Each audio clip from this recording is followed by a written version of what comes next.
Today you're going to see 4 different demonstrations. The first 2 of them are going to be in chauffeur mode. What chauffeur means is that the car drives for you. You would use a chauffeur car if you can't drive, for instance, if you're disabled, if you don't want to drive, if the traffic is very bad, or if you're taking a taxi cab ride, like mobility as a service. The other 2 demonstrations are going to be in Guardian mode. This is for people who want to drive.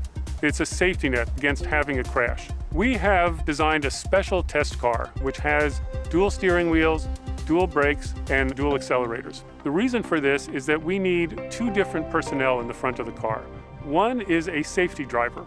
The other driver is a test driver. They are there to interact with the car as if they're the actual driver in a production car. But for our development, this is a tremendous advance because it lets us test the Guardian system with an actual test driver while still having a safety driver there just in case. We're going to start off with the chauffeur mode of the car, where the car is going to be doing all the driving for us. So you can basically sit back, relax, and enjoy the ride. All right, you ready, Sharon? Yes, I'm ready. Are you ready, Aaron? I'm ready. Okay, here we go. And one of the real-world things that we have to handle in self-driving mode are all the randomness that occurs every day. Actually, in this lap, we're recreating a scenario where we've had a pickup truck drive along the track and actually dump some hay bales out of the back randomly. So what you're going to see is our car senses, does a safe lane change, senses the next one, and also then changes back. Very smooth. So what we're going to show you in this lab now is how this car is able to interact with the traffic on the roadway. So as we're coming around the bend here, you'll see that there's another car on the track with us. The car senses it. Oh, it's right there. See, we got actually our pickup truck parked in our lane, blocking us. So you see our vehicle slow down, Nice.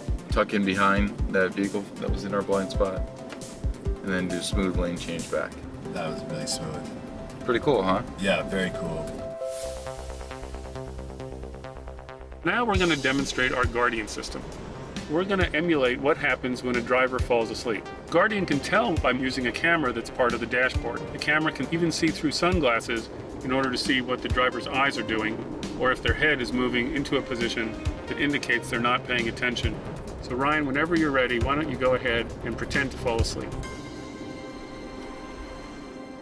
And now Guardian has stepped in, it's driving the car for you, and now it will offer at some point to give it back to you. Why don't you go ahead and take it now. One of the most frightening things that can happen on the highway is when a car in front of you switches lanes to avoid debris. You have very little time to react because your view is blocked by the car in front of you. We have sensors that can see significantly better than a human driver can see. The Guardian is going to take over where a car switches lanes in front of us in order to avoid debris.